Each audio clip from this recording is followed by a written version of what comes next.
Welcome to ज्ञान सेतु। तो आज है साइंस फाउंडेशन बैच की लेक्चर नंबर 3 और इस लेक्चर में हम फिजिक्स के चैप्टर 1 मात्रक और मापन की थर्ड पार्ट को देखने वाले हैं।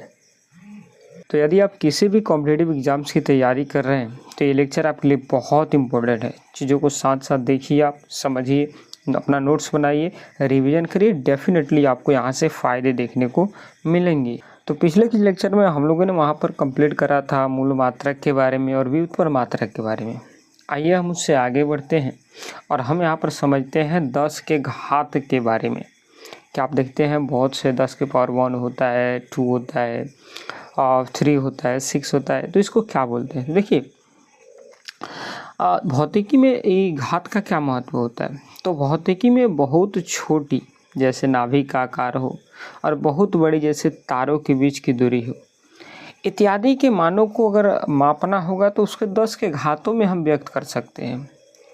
बिना 10 के घात का यूज किए आप इतनी बड़ी या फिर इतनी छोटी डिस्टेंस को कवर नहीं कर सकते हैं। तो इसी को हम थोड़ी सी सहूलियत बनाने के लिए हम 10 के घातों का यूज करते हैं। 10 के घात में अभी पॉजिटिव चल रहा है, बाद में निगेटिव चलेंगे और कोशिश करेंगे कि आज ये चैप्टर ख़त्म हो जाए और फिर अगले लेक्चर में हम इसके जो भी प्रीवियस ईयर क्वेश्चन पूछे गए हैं इस चैप्टर से, जैसे घटना चक्र से बहुत सारी क्वेश्चन पूछी गई हैं, तो उसको हम लगा लेंगे। तो सबसे छोटा घात होता है 10 के पावर 1, जिसको बोलते हैं डेका। फिर आता है 10 के पावर 2 हेक्टो। फिर आता है 10 के पावर 3 किलो। फिर आता है 10 के पावर 6 मेगा। फिर आता है 10 के पावर 9 गीगा, 10 के पावर 12 टेरा, 10 के पावर 15 पेटा, 10 के पावर 18 एक्सा। अच्छा, ऐसे तो याद नहीं होगा। देखिए, मैंने जो याद करने का तरीका इसमें बताया था, डायरेक्ट मैंने ये जो लिखा है deca hecto kilo mega giga tera peta exa, ऐसे करके मैंने याद करा है। क्या कि deca hecto kilo mega giga tera peta exa. अब बाकी के ये नंबर याद रखना है। 10 के पावर 1 2 3, 3 के बाद डबल यानी 6, 6 के बाद 9, 9 के बाद 12, 12 के बाद 15 और 15 के बाद आपकी 18। इस टाइप से करके आप लिख लीजिए और याद कर लीजिएगा। तो आई होप 10 के धनात्मक घात आपको समझ में आ गया है। अगर धनात्मक घात समझ में आ गया है तो ऋणात्मक भी समझ में आएगा। आइए आगे बढ़ते हैं।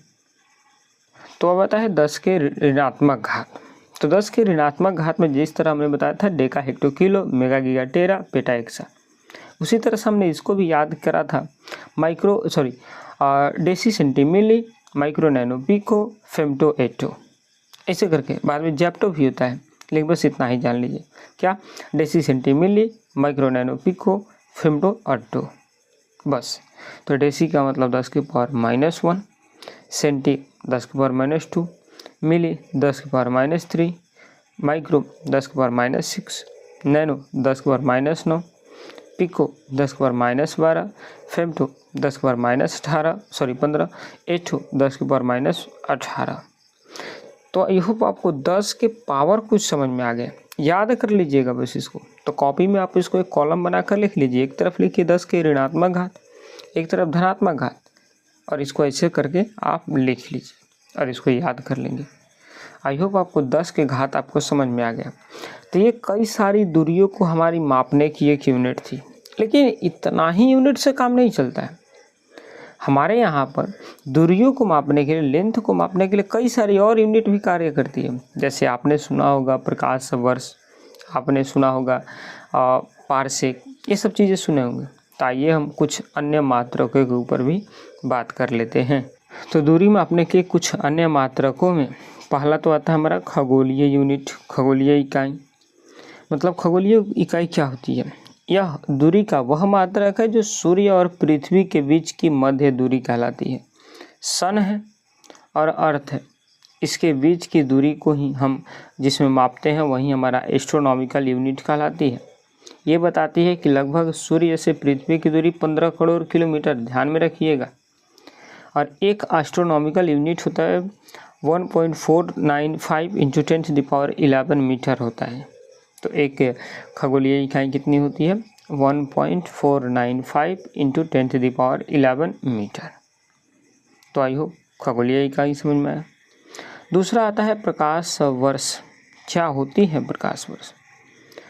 तो प्रकाश वर्ष एक वर्ष में क्या एक वर्ष में निर्वात में प्रकाश जितनी दूरी तय करती है, कौन? लाइट। कौन? लाइट। कहाँ पर? वैक्यूम में। कहाँ पर? निर्वात में। एक वर्ष में, कितने समय में? एक वर्ष में जितनी डिस्टेंस आपकी कवर करती है वही कहलाती है प्रकाश वर्ष। क्या कहलाती है? प्रकाश वर्ष। और एक प्रकाश वर्ष वो 9.46 इंटू 10⁻15 मीटर होता है।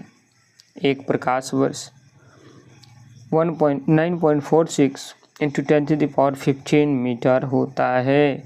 इसको याद रखिएगा। थर्ड हमारा आता है पारसेक। यह दूरी मापने की सबसे बड़ी इकाई है। क्वेश्चन भी पूछता है यहाँ से।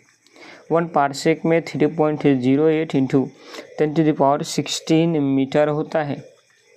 आपसे क्वेश्चन पूछता है कि बताइए प्रकाश वर्ष किसका मात्रक है? दूरी का, समय का, किसका? तो आपका राइट आंसर होगा दूरी का मात्रक है। आपसे क्वेश्चन पूछती है दूरी का सबसे बड़ी मात्रा कौन है? तो पारसेक है। कौन है? पारसेक है।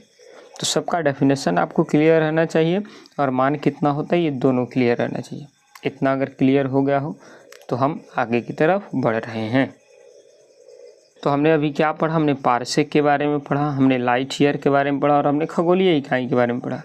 हमने बताया कि पारसेक सबसे बड़ा यूनिट है, लाइट ईयर उससे छोटा और एस्ट्रोनॉमिकल यूनिट उससे छोटा है। पारसेक 3.08 इंटू 10⁻16 मीटर होता है और ये सबसे बड़ा मात्रक है। फिर हमने प्रकाश वर्ष पढ़ा 9.46 इंटू 10⁻15 मीटर होता है और यह मध्यम विशाल दूरी तय करती है।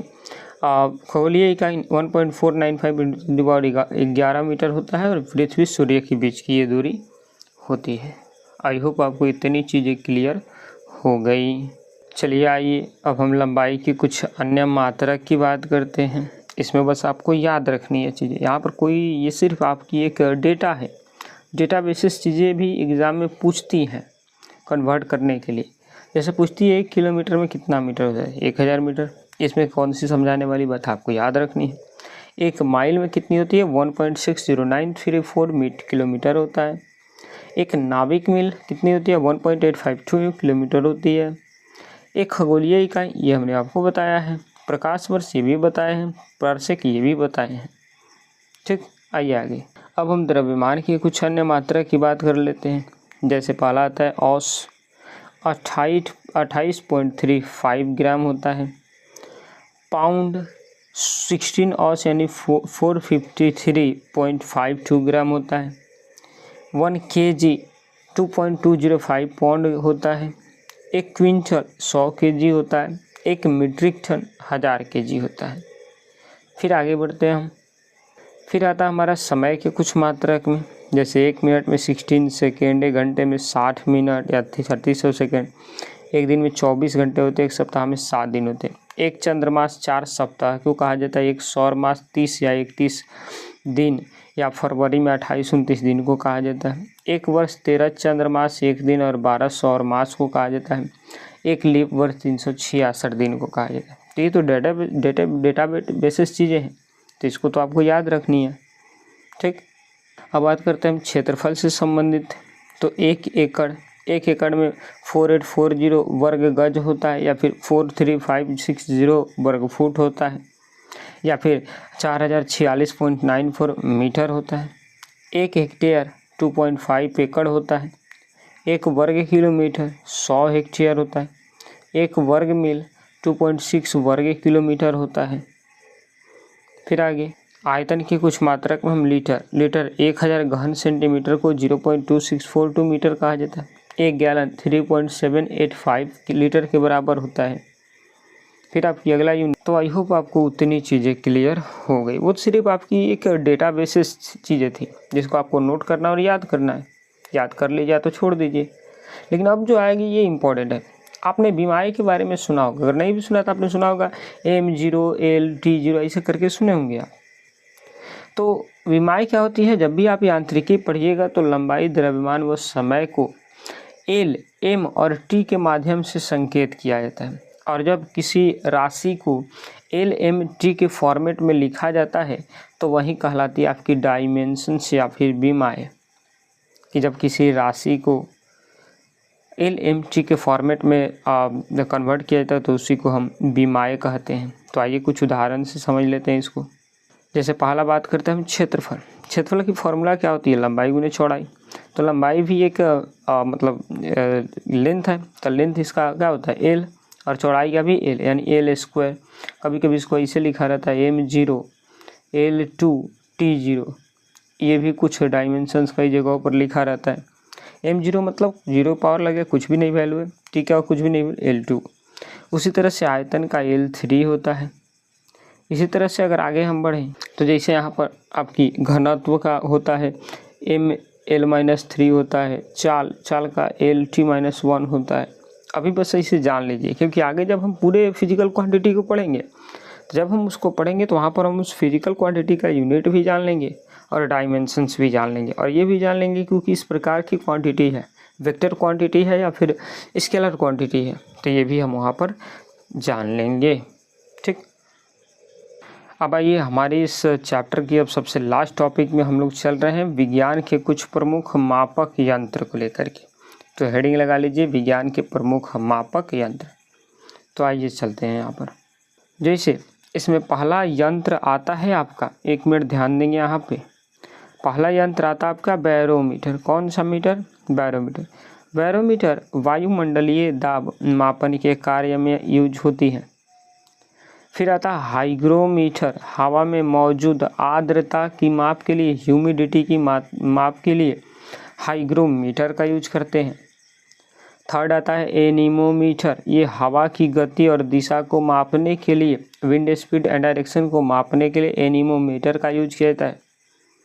फिर आता है रेन गेज, ये किसी विशेष स्थान पर हुई वर्षा की मात्रा को मापने के यूज होते हैं।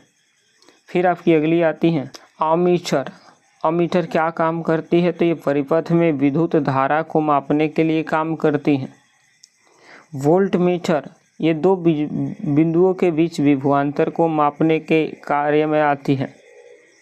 अच्छा, इसको ध्यान रखिएगा, मीटर को श्रेणी क्रम या सीरीज फॉर्मेट में जोड़ा जाता है, जबकि वोल्ट मीटर को समांतर क्रम या पैरेलल फॉर्मेट में जोड़ी जाती है। फिर आता है गैल्वेनोमीटर, ये अत्यंत कम परमाणु की विद्युत धारा की उपस्थिति और दिशा का पता लगाने के लिए यूज करते हैं। फिर आता है ओम मीटर, ये विद्युत प्रतिरोध को मापने के यूज करते हैं। फिर अगली आपकी कुछ और यूनिट भी है, जैसे कि अब हमारी आती है लैक्टोमीटर, ये दूध की शुद्धता या दूध की अपेक्षित घनत्व मापने का यूज करते हैं इसमें।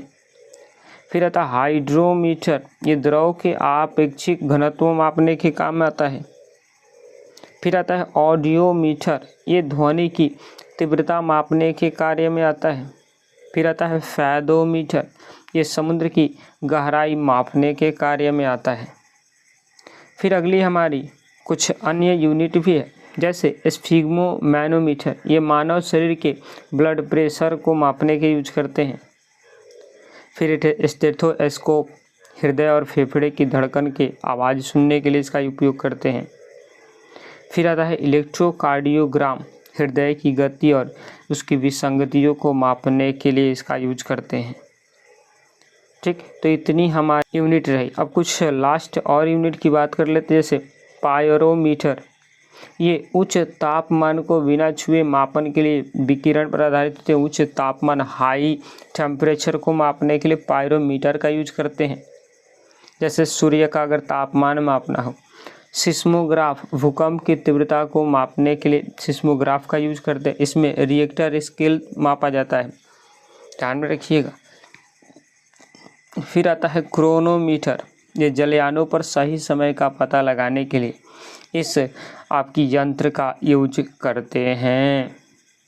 फिर आपकी लास्ट में अब आती है आपकी सोनार, इसका यूज पानी के अंदर डूबी हुई वस्तुओं या पनडुब्बियों की स्थिति का पता लगाने के लिए यूज करते हैं। मेरे को आप सोनार का फुल फॉर्म आप मेरे को कमेंट में देना, इसका आंसर कि इसका फुल फॉर्म क्या होती है। फिर आता है रडार, दूर से आ रही हवाई जहाज़ों की दिशा को पता लगाने के लिए इसका उपयोग करते हैं।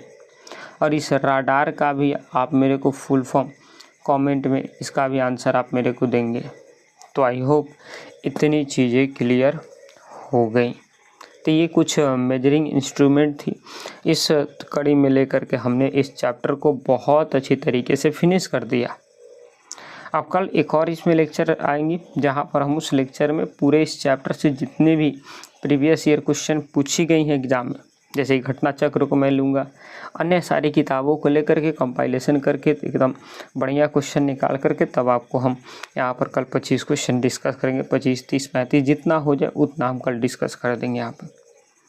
तो आई होप आपने इतनी चीज़ों का नोट्स बना लिया है। मिलेंगे आपसे एक और नई वीडियो में, तब तक के लिए जय हिंद, जय भारत।